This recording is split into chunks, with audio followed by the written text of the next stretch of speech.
我女儿还没出生我就去西藏。哦，在西藏工作。以前就是没有退休之前在部队的医院的医生。医院的医生。然后当时那个成都军区需要100名医务干部，国家号召去支援西藏。那个时候我就去了。一干就干了几10年，一直干到退休。您当时去的那个医院是一个什么样的医院？是一个海拔最高的一个医院，那个平均海拔都4000米以上。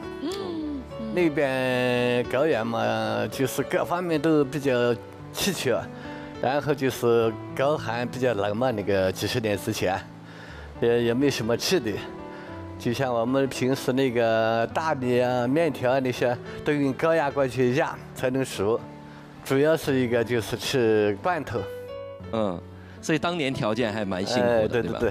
所以您就是很少能够回到家里，很少能够看到孩子。对，每年也就是回来1次。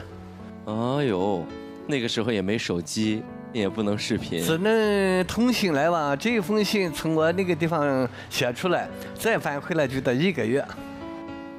所以等于。寄出这封信的时候，就一直在期待着那个信能够回来，等1个月。是啊。原计划就是要去这么多年吗？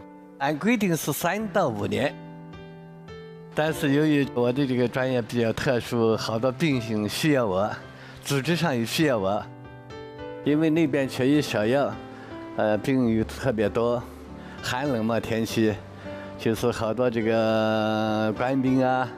包括驻地的群众啊，的什么肩周炎的、颈椎病的、椎间盘突出、免疫神经瘫痪等等等等，心血管方面一些特别多，所以一干就干到退休了。